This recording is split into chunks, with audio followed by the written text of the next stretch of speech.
It's the Daily Kebab. Good evening, Muttonistas, and welcome to another edition of the Daily Kebab. Today I'm in the Cirkesi or Fatih area of Istanbul. Not quite sure which one I'm in. It's kind of on the border between the two of them. Anyway, what I have to say is that this is a lovely little network of alleyways full of bars and restaurants, and more importantly, a bar with a TV screen, so I've been able to watch the first of the day's matches here. Now, the game I wanted to watch, which was the one I thought would decide qualification, was Australia against Denmark, and indeed it did decide qualification, but the Arab teams are very popular here, not only because probably the Turks get on with them, but also because there are a lot of Arabian tourists and North African tourists here, so that's fair enough, I guess. So I was served up with a pretty poor game. Tunisia having a lot of the ball and pressure against what was, well, I'm not sure whether it was a France B or a France C team. I think only two of their regular starters did actually start. And Didier Deschamps may be a little bit worried about what he's got on the bench when you look at how they performed today. And that French side was as lacklustre as the whole game was. Eventually, a chance did come to Tunisia, as they hadn't really been able to fashion anything that good in the first half, and it came about because Mr. Youssouf Fofana of France, a player I'm not familiar with, lost possession. The turnover caused a breakaway, and so Wabi Khazri for Tunisia managed to outmuscle the whole of the French defence. I thought he had a good pass on, actually, but he managed to muscle the fullback out of the way and just about poke what looked like a slightly unconvincing shot past the French goalkeeper. And until a late disallowed goal, which some of the Tunisians were worried had cost them their place in the last 16, when in fact Australia had already won, so it didn't matter, there wasn't actually that much going on apart from one Mbappe shot when he was substituted on late on by Deschamps. So let's hope that the second round of games are a bit more exciting than this. Of course, when the Saudis play, I'm sure you'll get more excitement, and I am going to try and find somewhere where Arab tourists go so that I can watch with a bit more excitement from the normally quite excitable Arabic commentators. And that's not forgetting, Muttonistas, that where the Arab tourists go, you're probably going to get a good kebab. Before that, let's do tomorrow's predictions. Now, the first round of games, we have Canada playing against Morocco. I think the Canadians have had the wind taken out of their sail by the Croatian comeback and their failure to get anything against Belgium when they really should have done, and I'm forecasting an easy win for Morocco. Morocco are going to go through, I'm pretty sure. I'm going to give it 2-0 to the Moroccans, especially since they've looked pretty solid at the back. If I'm not mistaken, I don't think they've actually conceded yet, have they? And then Croatia against Belgium. This is probably going to be the decisive game, and because there's an Arab team involved, I might not get to see it. I might get to see the Canada-Morocco game. But what I will say is that if they bring their A game, Belgium do have a team that can beat Croatia. However, I think we've not even seen their B game so far. They have been absolutely woeful. There's infighting within the squad, players sending different messages to different media outlets, and a manager who clearly can't control them all. So, whilst it's possible they might pull it out of the fire, and they're an exciting team to watch if they do, I don't think they're going to, and I think they're going to lose 1-0 to Croatia. That could well mean that Morocco end up topping the group, which leads us on to another group for the second game tomorrow, which is very, very hard to predict. First of all, we have Costa Rica against Germany. I don't see Germany having any problems here. They were poor in the first match against Japan and threw away what should have been a winning position, which they could have increased to 2-0.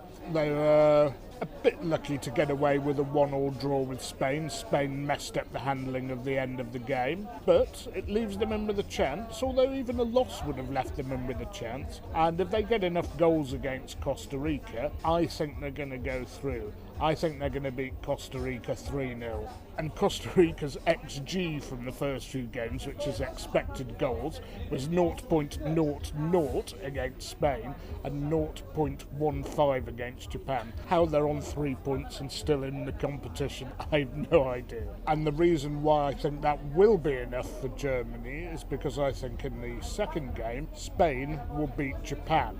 Now, Spain were excellent when they dispatched Costa Rica 7-0. I know they're not the best opposition, but still, you're beating what's in front of you and you're fizzing and pinging the ball around beautifully. When they played Germany, it was actually more a game that suited Germany than Germany having to take the ball to Japan. So Spain's coming at Germany suited the German tactics and the way Germany play in general. And I suppose the same does go for Japan. They'd rather have Spain come at them than having to come at teams, as was demonstrated by their results against Germany and Costa Rica. But I think they have blown their chance big time. Even a draw might have been enough against Costa Rica, but as it is, I think they've messed it up and they're going out, because I think Spain are going to win easily. I think they're going to win, forecasting heavy wins, and it's not been happening at this World Cup. So I'm going to stick it 2-0 to Spain. I just don't think Japan will get the ball off them. So as it stands at the moment, Spain are on top of the group with 4 points. Japan and Costa Rica have 3 points, and Germany have 1 point. And we're now in the bizarre position where the team who are lying bottom on 1 point, Germany, are favoured to go through. And I think they will in second, and I think Spain will top the group. Anyway, it's getting towards kebab o'clock. I'm going to go and watch the second games, hopefully in a bar or restaurant, probably a restaurant, where they have the Saudi Arabia game on. I know the whole world will want to watch Messi in action, but I'd rather see those Saudi boys piling forward. I suppose I really ought to have one of those sometime. It is some sort of kebab in some sort of clay pot, which I think he smashes open, but oh yeah, that's exactly what he's done. Well, those must be cheap pots.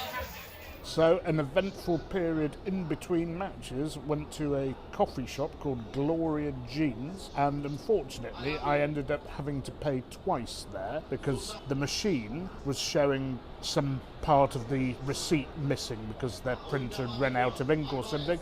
I showed the guy that I'd paid, so having none of it, I showed how it had come out of my account, but I just couldn't be bothered with standing there arguing for half an hour. I left a 50 lira note. The cost of the thing was only 35 even, so it's about 158 I think was the amount, or £2 I actually ended up paying. But it's not nice to go through that anyway, so I don't care whether it was a mistake or whether it was actually somebody being fraudulent. It's just something that shouldn't be done. Right, enough of that griping. On to the evening's kebab, and my food has arrived. And before I actually pan down, I'm watching the games, or the Saudi Arabia-Mexico game, in the restaurant. They also have an area with a screen with the Argentina-Poland game, but the Saudis are a good team to watch. And it is approaching half-time, and it's been a very tense and cagey affair. Mexico actually have had some good openings, but as usual, they can't string a good cross or a good finish together. The first dish to arrive is the Imam Bailder. It's a starter, and sometimes in these places I only order one dish, but here we are anyway. It's one I particularly like. It is an aubergine stuffed with tomatoes, peppers, onions, and I don't know if they put courgettes and other Mediterranean vegetables. The cheese on top is a slightly unusual addition for me. Now that may well be totally authentic, but it's not the way I've had it in the past. Anyway, I don't mind, I love cheese. Now they've brought the main on top of the starter, which I don't like. It doesn't look very good anyway. I can see a tired chili pepper and a very dry looking kebab, but I may be wrong there. I'm hoping that's sumac or something, but it looks overcooked and a bit tired. Anyway, let's see how the starter tastes. That's good. That's very good. I must admit I'm used to having this cold as well, but I don't mind it warm, and the cheese is an interesting addition. Tastes as I'd expect it to be, which is pretty nice. And just to add to the bad qualities of this restaurant, I ordered a yogurt drink, ayran, and some water. The water came quickly, the ayran still hasn't been seen, and nor has the waiter for some considerable time either. Okay, well, I've just put my finger on the rice, which is cold, and the kebab, well, it looks a bit dry to me. Let's see if my eyes are correct. The meat itself isn't too bad, but unfortunately everything else, half-warm chip, I'm not going to eat that. And of course, if they insist on charging me without replacing it, well, I'll just write them a shitty write-up along with this video, which proves what they're up to if they're not prepared to replace these things. 20 minutes later, waiters have come up, taken other orders, not even bothered to come over and say, is everything okay? Lovely.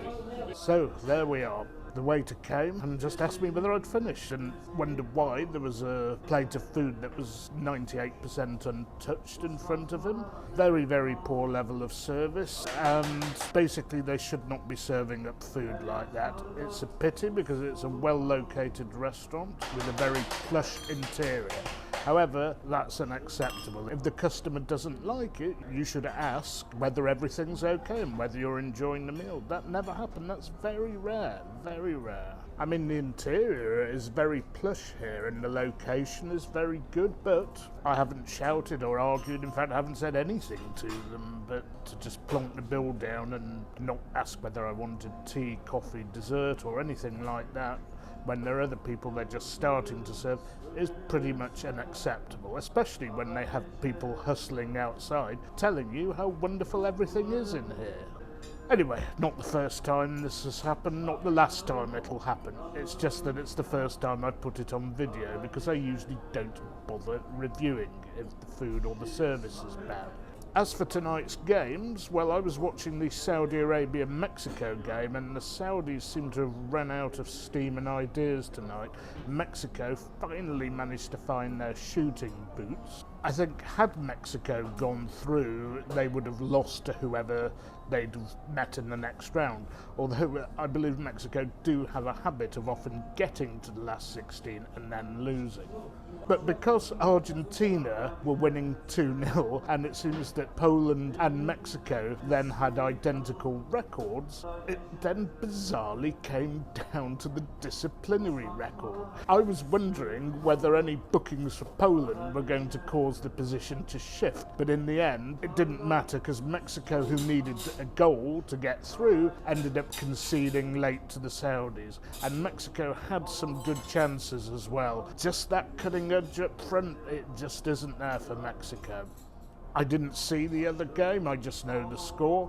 From what I've seen from Poland in the other games, I think they're going straight out in the round of 16. Although, given they're in England's part of the draw, I would love it if they beat the French. I just can't see it happening. As for Argentina, well, who knows? Great things could await them, or a quick exit could await them. They're that sort of topsy-turvy team. Anyway, sorry, Muttonistas, that I was served up a dodgy kebab tonight, but, you know, these things happen, and we'll be back again tomorrow to bring you hopefully something a bit better. In fact, I know where I'm going to take you for something a bit better, but until then, Muttonistas, that was your Daily Kebab. Okay, Muttonistas, the video hasn't quite finished yet. I have a few things I need to add. Firstly, a couple next door to me, after I'd paid the bill, which incidentally took forever as well, one of them had ordered exactly the same main dish as I did, and guess what? It looked absolutely beautiful. So, I don't know what they were doing there, whether they were trying to serve up something someone else had refused, creating a dish using stuff that was left over, but they were up to something naughty there. The very, very best, I'd say they'd heated up something, maybe reheated, or even if they did it freshly, they made something that had been left maybe unattended for a while before being brought to me. Although I have to say, after my tasty starter arrived, they plonked it on the table unceremoniously without saying a word, so who knows what it is. The staff were very brusque and surly, and it's absolutely clear to me that they don't actually care at all about what they're serving up to people. As long as they're taking in money, they don't really give a toss. And don't forget, I do not tend to leave negative reviews. I tend to just not leave a review, but for today's Daily Kebab, I could hardly go somewhere else and refilm it, otherwise I'd have been up all night. But I am leaving this review because I care about what followers of my channel actually eat when they follow the places I've been to, so I'm not going to give a glowing review to places like that. I have been to Turkey in the past, and I've been to some great restaurants, places which you'd describe as mid to upper range, which serve great Turkish dishes, fusion dishes, all sorts of stuff, but they tend not to be in that sort of area. So my advice is to stick to the Turkish ones and eat where the Muslims are eating. Okay, you won't get your booze, but you'll get good food. Anyway, I promise tomorrow's Daily Kebab will involve some better food, to the point where I'm going to do the food section before play even starts in the first match. I think I have to give up on trying to watch the match and eat somewhere, because, with one exception, the bar full of Arabs supporting Saudi Arabia where I couldn't get in, these other places with a TV screen, they tend to overcharge and they serve up some pretty questionable stuff. And the restaurant actually had a sister restaurant round the corner, and it's clear that that's where the kitchen was, so the food was being shuffled 80 to 100 metres round the corner to where I was sitting. I'll see you on tomorrow's Daily Kebab.